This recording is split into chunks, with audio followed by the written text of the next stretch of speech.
오늘 본문의 말씀 마태복음 제6장 13절 말씀을 읽도록 하겠습니다. 한 절입니다. 마태복음 제6장 13절 말씀이 되겠습니다. 주께서 가르친 기도의 한 부분으로 주께서 하시는 말씀인데요. 마태복음 6장 13절입니다. 우리를 시험에 들게 하지 마옵시고 다만 악에서 구하시옵소서. 나라와 권세와 영광이 아버지께 영원히 있사옵나이다. 아멘. 찬송가 218장을 헌상송으로 주님께서 다시 오시기까지 또 우리 개인들이 죽어서 하늘에 있기까지는 이 기도가 계속되어질 것이다 라고 얘기했습니다. 그렇죠? 그 말은 우리가 이 세상에서 그냥 마음대로 죄악의 삶을 살겠다는 얘기가 아니고 우리로서는 최선의 노력을 다하여서 주님의 뜻대로 살아가려고 할 터인데 과연 그런가 하는 걸 늘 살펴봐야 되는 거죠. 많은 사람들이 그렇지 않으니까 과연 그런가? 우리가 정말 주님의 뜻대로 열심을 내어서 주님의 뜻을 이 땅 가운데 추구해 나갈 것인가 하는 걸 생각하면서 하여튼 가장 정상적인 마음은 그렇게 살 터인데도 불구하고 알게 모르게 어떤 때는 알게 해도 주님의 뜻에 부합하지 못하는 그 온전한 뜻에 부합하지 못한 일이 나타나고 어떤 때는 모르고서 자기로서는 다 최선을 다해서 했다고 했는데 나중에 더 성숙한 빛에서 보면 여러분의 경우에는 대부분 그런 경우가 많을 텐데요. 그것도 잘못된 거였구나 라고 하는 걸 발견하게 되는 거죠. 그 죄악을 주 앞에 용서해 달라고 기도하는 기도가 있을 수밖에 없다고 생각했습니다. 오늘은 거기서 더 적극적으로 나아가는 거예요. 그죠? 이제 죄악이 발생하지 아니하도록 지난주에 생각한 거는 이미 발생한 죄악에 대해서 우리를 용서하여 주시옵소서 하는 건데 죄악이 발생하지 아니하도록 하는 기도를 이제 좀 더 강하게 합니다. 하나는 뭐냐? 우리가 유혹에 넘어가지 않게 하여 주시옵소서. 시험에 들게 하지 마옵시며 라는 이 표현 이것을 더 정확히 말하면 유혹에 빠지지 않게 유혹에 넘어가지 않게 하여 주시옵소서 라고 하는 표현이 더 적절합니다. 그렇죠? 왜냐하면 시험이라는 말은 다양한 의미로 사용되어질 수 있기 때문입니다. 근데 성경을 특히 야고보서 말씀을 잘 생각하면 유혹이라는 이 단어를 사용하면 하나님께서는 그 누구도 유혹하지 아니하신다라고 하는 걸 명확히 할 수 있어요. 물론 이제 우리말 성경에서는 그것도 다 시험이라고 표현했어요. 그리고 워낙 같은 단어이기 때문에 이렇게 저렇게 쓸 수 있거든요. 그러나 우리가 이 문제를 제대로 생각하기 위해서 일부러 용어를 달리해서 이제 사용하도록 하겠습니다. 이 세상에서 그리고 이제 결국은 이제 사탄의 세력이 작용해서 우리를 죄악에 빠지도록 하는 모든 기연들, 그렇게 할 수 있는 모든 여건들, 그런 것들을 유혹이라고 생각해요. 그 유혹에 넘어가지 않게 하여 주시옵소서. 이 기도예요. 그렇죠? 유혹이라고 하는 것이 이 세상에 있다라고 하는 것은 이제 기정사실입니다. 그죠? 처음부터 예수님이 다시 오실 때까지 이 세상에 여러 가지 것들이 다 유혹으로 작용을 할 수 있어요. 그러니까 유혹 자체가 문제는 안 돼요. 물론 그게 좋은 건 아니지만 그러나 문제는 유혹에 빠져서 거기에 넘어가는 일. 그 유혹에 빠지게 되면 어떻게 되냐? 죄가 발생하는 거거든요. 그러니까 지난주에는 이미 발생한 죄에 대해서 용서해 주십시오라고 기도를 했는데 이제는 좀 더 나아가서 죄가 일어나지 않도록 하는데 그게 대개는 유혹을 통해서 오니까 유혹에 빠지지 않게 하여 주시옵소서. 이렇게 기도하는 겁니다. 이건 우리한테는 굉장히 중요한 거예요. 하나님 앞에 매 순간에 유혹 자체가 없게 하여 주시옵소서라는 게 아니에요. 이거는 굉장히 현실적인 거기 때문에 그런 게 항상 있다. 이 세상에 있는 모든 것들이 그 자체는 다 괜찮은 것인데 그 모든 것들이 다 유혹거리로 작용할 수 있는 거죠. 아주 구체적인 예를 들어보겠습니다.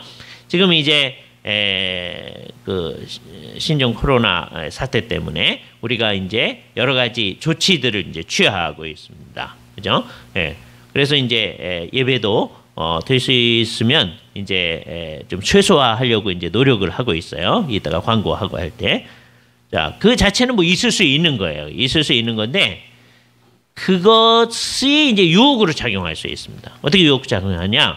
이제 그러다 보면 이제 예배를 예를 들어서 주일날 이제 한번 하는 것으로 만족하는 것으로 지금 한국 교회가 그런 거에 빠져 들어가 있는데 거의 그렇게 돼 있는데 그 이상 다 안 하려고도 하는 성향이 있는데 이런 사태 때문에 아예 그게 당연한 것처럼 또는 필요하면 예배도 안 해도 되는 것처럼 이 말을 잘 주의해서 들어야 돼요. 우리가 필요하면 아주 더 심각해지면 주일 예배를 안 할 수도 있습니다. 그러나 그거를 기점으로 해서 그렇게 안 해도 되는 것처럼 생각하는 거. 그건 유혹에 빠져 들어가는 거죠. 그러니까 이 세상에 이런 일들이 있어서 우리를 유혹하는 여러 가지 것들이 있다. 이 세상에 있는 실제 사실들입니다. 그럼 마치 지난주에 생각한 대로 죄라고 하는 현실이 늘 있다라고 하는 거하고 비슷해요. 그런데 문제는 그런 유혹이 있는데 거기에 빠져 들어가는 것. 그래서 궁극적인 죄악은 결국 뭐냐? 그 마음에 하나님이 없는 거거든요. 쉽게 얘기하면 그 마음에 하나님 두기를 싫어한다는 건데 그 핵심은 뭐냐? 가장 중요한 것으로 하나님이 작용하지 않는 겁니다. 그냥 하나님도 굉장히 중요한 여러분의 경우에 있어서는 굉장히 중요한 참고점 정도로 생각하는 거죠. 그러나 절대적인 거로 생각하지 않는 것. 또 안 믿는 사람의 경우에 있어서는 전혀 고려하지 않는 것. 그게 죄악의 핵심인데 이런 일들을 통하여서 우리들이 그쪽으로 갈 수 있는 거죠. 하나님보다는 다른 것들이 훨씬 더 중요하다. 이렇게 되어져 가면 그게 유혹에 빠져 들어가는 거죠. 그죠? 그래서 주님 앞에 주께서 가르쳐 주시기를 그거에 빠져 들어가지 않도록 그거에 넘어가지 않도록 우리가 있을 수 있게 하여 주시옵소서라고 기도하는 겁니다. 이건 좀 더 적극적인 기도예요. 조금 있다가는 좀 더 적극적인 기도를 하는데 악에서 구하옵소서. 이 악에서 구하옵소서란 말은 그냥 추상적으로 악에서 구하옵소서라고 생각할 수도 있고 그 악한 자에게서 구하옵소서라고 생각할 수 있습니다. 그죠? 요게 이제 둘 다 번역이 가능합니다. 그 악에서 구하옵소서. 중성으로 생각하면 그렇게 되는 거고, 포네론 그러면 그렇게 되는 거예요. 포네로스, 호포네로스. 그 악한 자에게서 우리를 구하여 주시옵소서. 자, 그러면 그 악한 자에게서 우리를 구하여 달라고 하나님 앞에 기도할 때는 어떤 의미냐? 결국 우리가 유혹에 빠져 들어가고 하는 그 현실이 결국은 그 악한 자에게 넘어가게 되는 거라는 거죠. 그래서 이 기도, 그 악한 자에게서 우리를 구하여 주시옵소서라는 기도 속에는 사실 삼중적 함의가 거기 있습니다.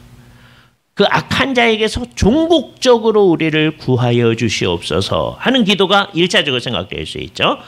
그거는 언제 이루어지느냐? 우리 주께서 오셔서 그 악한 자를 심판하셔서 그 악한 자를 지옥에 형벌을 하시는 때 최후의 심판의 날에 그게 이루어집니다. 그 악한 자에게서 우리를 구하여 주시옵소서라고 하는 종국적인 일은 그 주님의 재림을 위해서 기도하는 일로 나타나요. 모든 그리스도인들이 그것을 기도해야 되죠. 그죠? 이 세상에는 악한 자의 세력이 있기 때문에 그 악한 자에게서 우리를 구하여 주셔야만 우리가 있을 수 있습니다. 라고 하는 얘기가 있을 수 있잖아요. 그러나 그것만을 얘기하는 것이 아니라 매일매일 매 순간의 삶의 길에서 악한 자가 할 수만 있으면 택하신 자들도 유혹을 하려고 미혹을 하려고 애를 쓸 거란 말이죠. 여러분이 걸려 넘어지게 하려고 애를 쓰는 겁니다. 그죠? 안 믿는 사람은 계속해서 믿지 않도록 하기 위해서 애를 쓰는 거죠. 그래서 이 세상에 여러 가지 일들이 나타나 가지고서는 하나님을 믿을 이유가 없다라고 얘기하도록 만들려고 하는 거예요. 예수를 믿는 사람들한테는 아까 얘기했듯이 하나님을 믿긴 믿되 여러분이 믿었으니까 이거 어떻게 할 수는 없잖아요. 그러나 정말 모든 것을 다해서 하나님만 믿도록은 하지 않으려고 하는 결국은 악한 자가 여러분을 걸려 넘어들어서 자기 휘하에 있도록 만들려고 하는 일을 지금도 이제 하고 있단 말이죠.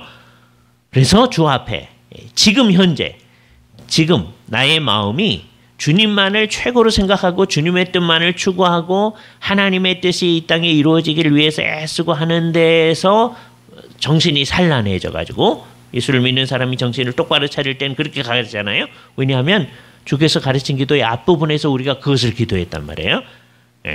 하나님의 이름이 거룩히 여김을 받으시오며 나라가 임하옵시고 하나님의 뜻이 하늘에서와 같이 땅에서 이루어지기를 원합니다. 이렇게 기도했는데 지금 유혹에 빠져들어가서 악한 자 안에 있다고 하는 것은 그게 사실이 아닌 것처럼, 조금 아까 기도해 놓은 사실이 아닌 것처럼 한다면 그게 악한 자의 휘하에 있는 거죠. 그래서 지금 이 시간도 매 순간도 우리를 악한 자의 손길에서 건져내 주시옵소서라고 기도를 하는 거예요. 근데 이 현재적 기도, 그러니까 종국적인 일을 위한 기도, 그다음에 현재적 구함을 위한 기도는 다 뭐에 근거한 것이냐? 이제 새로운 사실 앞에 있습니다. 그 새로운 사실은 뭐냐? 예수님이 이 얘기를 하실 때에는 정말 그 사악한 자, 악한 자가 이 세상을 지배해 나가는 그 현실이 현실 가운데 있는 거예요. 예수님께서 조금 있다가 공생애를 마치실 즈음에 십자가에 달려 돌아가시고 구속사역을 이기시고 그 다음에 부활하시고 나면 어떤 일이 벌어지느냐? 그 일이 일어날 때는 사람들이 몰랐었는데 나중에 이렇게 봤더니 영적인 눈으로 사태를 봤더니 그게 그 악한 자를 무너뜨리고 그 악한 자의 세력을 없애버리는 아주 결정적 사태였다고 하는 걸 알게 되어지는 거예요. 여기에 진짜 믿음이라고 하는 게 작용하는 거예요. 그냥 눈으로 볼 때는 예수님이 십자가에 달려 돌아가시고 했고 예수님이 부활하신 것 예수님의 제자들 몇 사람만 이제 봤거든요. 최대한 본 게 500여 사람만 최대한 봤어요. 그러니까 대부분의 사람은 예수님이 부활했다는 거 모릅니다. 상당히 많은 사람은 예수님이 죽었구나 이렇게 생각하는 거예요. 그죠? 그러니까 겉으로 볼 때는 악한 자가 승리한 것처럼 보이는 거예요. 근데 사실 하나님의 입장에서 보고 사도들이 이것을 설명해 주는 입장에서 보면 그게 악한 자를 결정적으로 승리하는 일을 하게 된 것이죠. 그 일에 근거해서 우리가 이 기도를 하는 거예요. 그러니까 오늘 우리 입장에서 이 기도를 할 때는 어떤 거냐? 그 악한 자에게서 우리를 구하여 주시옵소서라고 하는 게 앞으로 그렇게 해주십시오. 아니면 지금 그렇게 해주십시오. 그 얘기만이 아니라 그 악한 자에게서 우리를 구하는 일을 해주셨음에 대하여 감사합니다. 라는 게 들어있는 거예요. 사실 이게 모든 것의 토대입니다. 그죠? 결정적인 전투를 주께서 다 이루셨다. 그죠? 그래서 칼빈 선생님은 어떻게 얘기했느냐? 지금 이 세상에서 예수님께서 십자가에서의 구속을 이루시고 부활하신 다음에도 사탄의 세력과 악한 자들의 세력이 전혀 없는 게 아니고 그들이 이 세상에 출몰하면서 여러 가지 일들을 하고 있는데 16세기에도 느끼는 거예요. 그것을 어떻게 표현했냐? 마치 사탄이 이제 무저갱에 요한계시록에 있는 표현을 사용해서 무저갱에 이제 있는데 그곳으로부터 쇠사슬을 길게 늘어뜨리고 이 세상에서 움직이는 것 같다는 거죠. 이 비유적 표현을 잘 봐야 됩니다. 사탄은 영적인 존재이기 때문에 쇠사슬 그런 거 필요 없는 거예요. 쇠사슬로 묶을 수가 없어요. 근데 성경이 이제 그런 식으로 표현을 해준 거예요. 그것은 그 세력을 결정적으로 주께서 제한을 하셨다라고 하는 거예요. 이거를 사람들로 잘 알 수 있게 옛날에 존 버년이 철로 역정이라는 책에서 이렇게 표현하고 있어요. 그죠? 이 철로 역정은 이제 알레고리예요. 크리스찬이 어떻게 하늘을 향해서 가는가 하는 과정을 표현해 주고 있어요. 그래서 크리스찬이라고 하는 존재가 나타납니다. 옛날 이것을 번역하면서 이제 옛날 이제 한자를 더 많이 사용하던 때 쓰던 용어여서 기독도가 그렇게 표현했어요. 기독도가 천성을 향하여 가는데 옛날 우리나라의 최초로 번역된 책 중에 하나입니다. 철로 역정이. 그러니까 그렇게 이제 번역이 된 거죠. 가는데 이렇게 가만 봤더니 사자가 나타나서 막 위협을 하는 거예요. 맨 처음에 깜짝 놀란 거죠.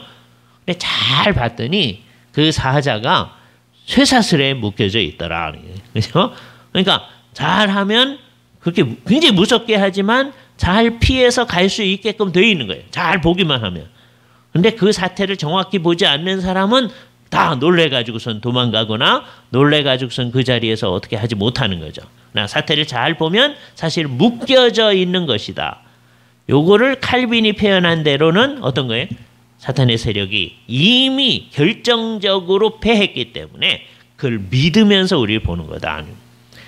그러니까 우리 주님의 편에서 이 용어를 말하면 주님께서는 이미 승리하셨고 근데 아직 몇 가지가 있는 거예요. 소위 지금 잔당 소탕 작전이 이제 펼쳐지는 겁니다. 언제까지? 예수님이 재림하여 오실 때까지. 그걸 생각하는 거예요. 그죠?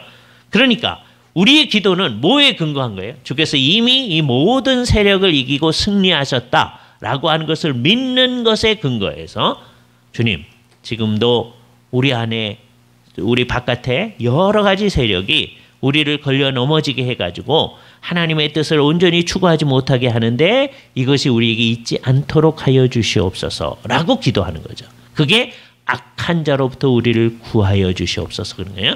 그러나 종국적으로는 언젠가 주께서 다시 오셔서 그 악한 자를 이미 십자가에서 승리하신 그것을 공적으로 온 세상에 드러내 주시는 거죠. 우리는 어떤 사람이냐? 이게 아직 공적으로 드러나지 않았어요. 왜? 이 세상에서 악한 자의 세력이 활동하고 있기 때문에 이걸 잘 알아야 됩니다. 예수님이 십자가에서 승리하셨는데 왜 악한 세력이 이렇게 있습니까? 라고 말하는 사람들은 성경이 말하고 있는 이 실제를 잘 알지 못하는 거예요. 그죠? 예수님께서는 이미 승리하셨어요. 그러나 아직 안위가 있다는 거죠. 그래서 옛날에 이제 몇몇 사람들이 부족하지만 다음과 같은 예를 들어서 이것을 설명을 했습니다. 제2차 세계대전의 예를 들어서 설명을 한 거죠. 대개 이제 우리가 이제 역사가 끝나고 나니까 2차 세계대전이 끝나고 나니까 이제 알게 되는데 노르망디 상륙 작전을 할 때 결국 그거에 이제 승리해 가지고서 결정적으로 소위 연합군이 승리를 했습니다. 독일을 비롯해서 일본이 이런 나라들이 이제 그때 이제 결과적으로 이제 패망하기 시작한 거죠. 그러나 그때 전쟁이 종식된 게 아니고 조금 더 있다가 노르망디 상륙 작전하고 상당히 있다가 전투가 계속 벌어져요. 그러나 결국은 이제 일본이 항복하고 독일이 항복하고 하는 일이 있게 되어지죠. 그죠? 그래서 항복하는 날을 뭐라고 그러냐? 빅토리 데이라고 합니다. V-Day, 빅토리 데이. 유럽 사람들이 이제 주로 생각하니까 Victory in Europe이라고 합니다. 유럽에서의 연합군의 승리 이렇게 얘기해요. 근데 결정적인 일들은 어디서 이루어졌느냐? 노르망디 상륙 작전을 할 때 이미 이루어졌다. 그때 전투의 승기를 잡았다. 그때서부터 이제 쓰던 말이 어떤 말이냐면 이제 그 계획을 한 사람들은 그날 이걸 한다. 상륙 작전을 한다. 비밀로 하겠죠. 정말 탑 시크릿입니다. 언제 한다는 거죠. 그래서 그거에 따라서 이제 전투 병력을 다 움직이는 거예요. 그리고 이제 자기들끼리 얘기하기를 이제 그날 3일절 그러면 D-3 그렇게 얘기하죠. 이틀 전 D-2 하루 전 D-1 그리고 그날이 뭐냐? D-Day죠. 그 D-Day가 뭐예요? Decisive Day. 결정적인 날이다. 그죠? 그때 그런 말을 썼던 거예요. 그래서 이제 다른 때에도 아주 중요한 일을 할 때 이 말들을 많이 쓰죠. 그래서 D-Day, 결정적인 날. 그때 모든 게 다 끝난 거예요. 예? 사실 독일은 이제 패배한 겁니다. 그러나 독일 군인들이 전투력이 없는 게 아니고 계속 싸우는 거예요. 그래서 결국은 유럽에서의 승리 날이 이루어지는 거고, 그다음에 일본이 항복 문서에 조인하고 선언하는 날이 8월 15일이 되는 거고 하는 게 되는 거죠. 그죠? 자, 이 상황을 생각할 때 우리 주 예수 그리스도께서 결국 십자가에서 승리하심으로써 우리에게 그 악한 자를 물리쳐 주셨다라고 하는 것을 믿는 마음으로 우리가 기도하는 일을 계속하는 거예요. 예수님이 이걸 가르치실 때는 아직 이 일이 이루어지기 전입니다. 그러니까 그때는 전부 다 미래예요. 그 악한 자에게서 우리를 구하여 주시옵소서라고 기도해라. 그런데 우리는 그것이 아주 결정적인 일이 이루어진 상황에서 이 기도를 하는 거예요. 그래서 우리는 똑같은 기도를 하면서 무슨 내용이 거기에 덧붙여지느냐? 그 악한 자에게서 우리를 이미 구하여 주셨음에 대해서 감사를 드립니다. 라고 하는 게 딱 붙어져 있는 거죠. 그렇기 때문에 우리는 안정감을 가지고 주님 앞에, 그런데 오늘도 악한 자의 세력이 있고 우리가 그에 넘어가려고 하는 것도 있고 한데 주님 그러지 않게 하여 주시옵소서 라고 기도를 하는 거예요. 그죠? 그러면서 종국적으로 이 세력이 종식되어질 날, 그래서 우리의 마음이 죄악을 향하여서 가는 마음이 없어질 날이 있도록 주 앞에 기도하는 일입니다. 이 삼중적 기도가 우리 속에 있어야 돼요. 그래서 우리는 이 기도를 드리면서 무슨 마음의 근거에서 기도를 하느냐? 우리는 이미 악한 자에게 속한 사람들이 아니고 우리 주 예수 그리스도에게 속한 사람입니다. 온 세상을 창조하신 주님께 속한 자입니다. 라고 하는 것을 확실히 믿으면서 기도를 하는 거예요. 그래서 우리 진짜 기도는 다 믿음의 기도일 수밖에 없습니다. 그죠? 그렇지 않으면 이것은 다 무의미한 얘기들이 되어지는 거죠. 주님께서 이미 우리를 위해서 이 놀라운 일을 다 이루으셨다. 우리는 사탄에게 속한 존재가 아니다. 우리는 하나님께 속한 사람들이다. 우리 모두가 그렇게 생각해야 돼요. 그죠? 그런데 이 세상에서 살면서 마치 하나님께 속하지 않은 사람처럼 굴게 되어지면, 우리가 살 때 하나님과 나하고 별로 관계가 없는 것처럼 그렇게 살게 되어지면 그것을 모호하게 하는 거죠. 우리 기도하고 우리의 사는 실제하고 달라지게 하는 게 됩니다. 그게 있을 수 없다라고 생각하는 거죠. 그죠? 그래서 우리는 우리가 믿는 바, 우리 기도의 내용에 부합하게 주 앞에 살아야 됩니다. 그런데 성경을 보면 이상하게 그 괄호 속에 있는 말이 있죠. 오늘 읽었던 부분이 그 대표적인 겁니다. 13절에 보면 앞부분 다만 악에서 구하옵소서, 그 다만이라는 말이 오직이라고 생각하지 마시고요. 우리를 유혹에 빠지지 말게 하옵시고 오히려 악에서 구하여 주옵소서. 그 오히려라는 말이에요. 그죠? 예, 오히려. 이게 더 적극적인 대로 나가는 거죠. 그래 놓고서는 괄호가 들어있어요. 그죠? 그리고 괄호 속에 여러분 성경책을 잘 보시는데 괄호 앞이나 뒤에 숫자가 써 있을 겁니다. 그리고 밑으로 내려가 보면 고대 사본에 이 괄호 내 구절이 없음 이렇게 되어 있을 거예요. 그죠? 그래서 여기서 우리는 몇 가지를 배우게 되어지는데, 지금 우리는 편안하게 이렇게 번역된 성경을 읽고 있어요. 근데 예를 들어서 마태복음만 생각해가도 이 마태복음이 이렇게 이제 늘 이렇게 있었던 게 아니고 워낙 마태가 쓴 게 있었겠죠. 그죠? 근데 그건 없어졌어요. 그 사람들이 그거를 베끼고 한 것들이 있습니다. 그죠? 아주 오래된 사본들을 이제 고대 사본들이라고 해요. 그죠? 상당 부분이 있는데, 예를 들어서 이제 히브리어의 첫 물자 알렙이라고 하는 것으로 이제 표현하는 그 사본 같은 데에는 여기 괄호에 있는 부분이 없는 거예요. 그렇죠?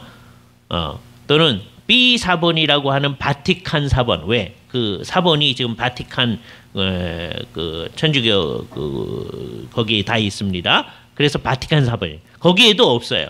그렇죠? 상당히 오래된 사본들에 없어요. 그런데 또 어떤 사본들에는 또 있는 거예요. 그래서 여기서 이제 몇 가지를 알게 되어지는데, 성경을 이렇게 믿고 하려면 어떻게 된 거냐? 이게 옛날 사람들이 사본을 다 연구를 해가지고서는 우리한테 이렇게 성경 본문을 확정해주고, 그런 다음에 그거를 잘 번역해 줬기 때문에 우리가 이렇게 성경을 배우고 믿을 수 있구나 하는 걸 알게 돼요. 이 세상에 그 누구도 자기가 모든 사본을 다 살펴본 다음에 예수님이 이렇게 가르쳤구나, 그러니까 내가 이제 비로소 믿는다, 그래서 아무도 없어요. 그렇죠? 그러니까 어떻게 되느냐? 그 사본을 열심히 한평생 연구하는 사람들도 어떻게 하는 거냐면 이미 예수님을 믿기 때문에 사본을 연구하는 경우들이 많이 있습니다. 물론 이제 안 그런 사람도 훨씬 더 많지만, 그렇죠? 예수님을 믿기 때문에. 그렇지 않으면 날마다 사본만 들여다보고 그거 뭐 재미없을 거 아니겠어요? 근데 그거 하는데 평생을 바쳐야 되거든요. 예? 굉장한 거죠. 예수를 믿기 때문에 그런 거예요. 그 사람들 가운데서도 자기가 모든 사본을 다 본 다음에 그 다음에 비로소 나는 믿을지 안 믿을지 결정한다. 그런 사람은 없어요. 예? 그래서 굉장히 중요한 생각입니다. 여기서 뭐가 나타나느냐? 예수를 믿는다고 하는 거는 이게 함께 믿어가는 공동체적인 일이다. 이미 우리 이전에 예수 그리스도를 진짜로 믿는 그 사람들, 사도들이 이것을 믿고 우리에게 전달해 줬잖아요. 그 사도들이 마태복음에 자기가 써줬어요. 그럼 그것을 굉장히 중요하게 생각하는 교회 공동체가, 맨 처음에 공동체가 마태가 보낸 그 편지를, 마태복음서를 읽고 그다음에 열심히 쓰고 그래서 보관을 해뒀겠죠. 그래서 점점 오래 있는 거예요. 그래서 지금 굉장히 오래된 사본이 뭐 4세기쯤 사본 뭐 이러기도 하는데, 흥미로운 것은 그러면 이건 워낙 없었느냐라고 했을 때 1세기 말에 이제 성경은 아닌데 예수 믿는 사람들 사이에서 돌아다니는 굉장히 중요한 문서가 있습니다. 사도들의 가르침이라고 하는 문서예요. 가르침이란 말이 디다케거든요. 디다케라는 문서가 있어요. 아마 95년, 6년 요한계시록이 기록될 때 그때쯤에 있었던 문서 같아요. 그때의 문서라고 생각되어지는데 거기에 보면 주께서 가르친 기도가 그대로 나오는데 거기에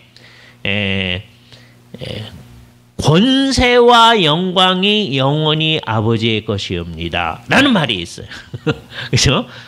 그러니까 이게 상당히 초기서부터 예수를 믿는 사람들 이것을 넣어서 생각했구나 하는 걸 알 수 있게 돼요. 그러니까 지금 없는 사본, 상당히 고대 사본에 없는데 그러니까 이건 워낙 없다 이렇게 얘기할 수 있을 정도가 아니다. 그죠? 그래서 괄호 속에 있으니까 우리는 잘 몰라요. 잘 모르지만 그 성격이 이거에 아주 적절하다라고 얘기하는 거예요. 그죠? 그런데 옛날에는 그 앞에 대개 그렇게 번역했잖아요. 대개. 그 대개라는 말을 왜 번역했느냐? 그게 한자에 대개라고 되어 있습니다. 중국어 성경에. 그래서 그대로 가져와서 그런 거예요. 그 뜻은 뭐라고 하느냐? 그 대개가 정확히 번역한 건지 아닌지 모르는데 하여튼 기본적인 뜻은 뭐냐면 왜냐하면 나라와 권세와 영광이 영원히 아버지께 있기 때문입니다. 왜냐하면이란 말이에요. 왜냐하면. 그죠? 이게 기도의 근거입니다. 우리는 이 기도를 왜 합니까?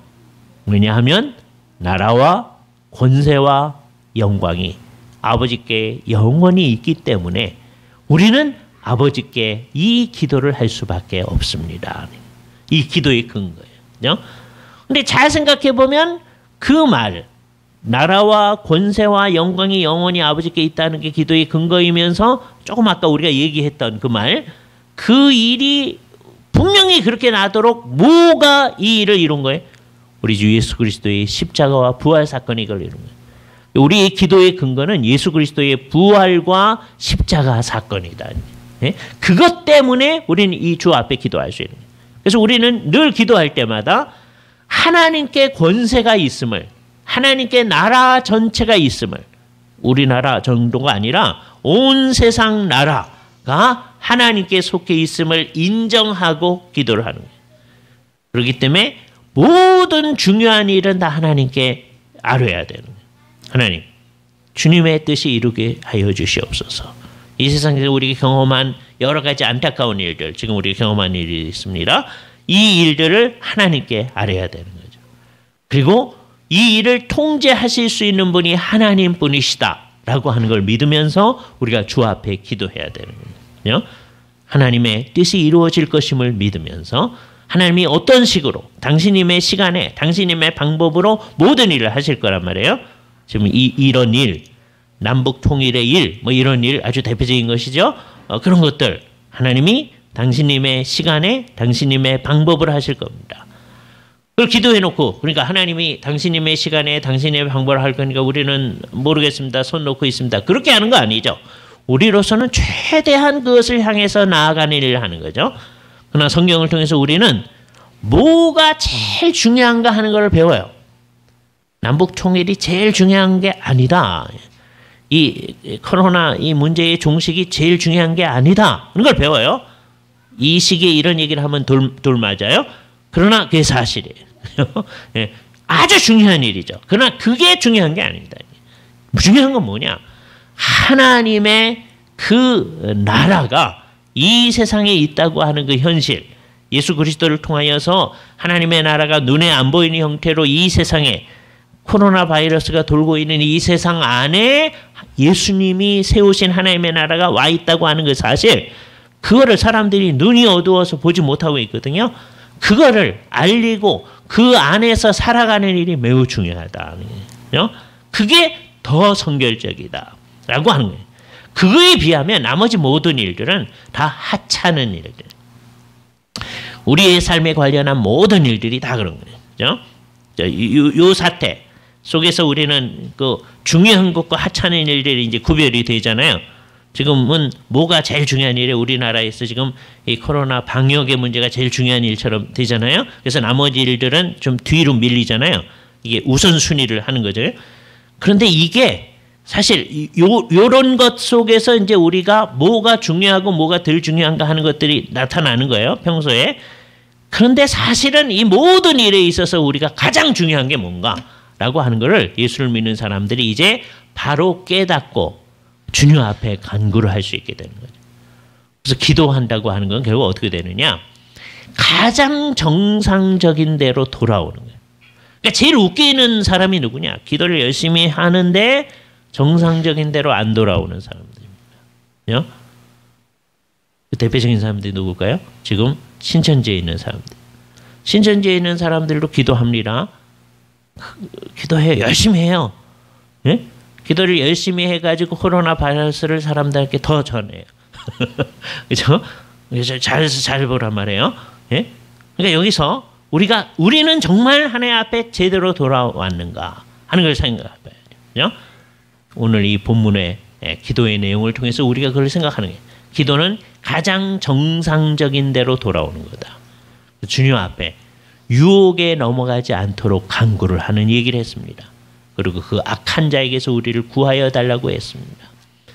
악한 자에게 사로잡혀져 있는 이 세상의 실제, 그걸 우리 봐요.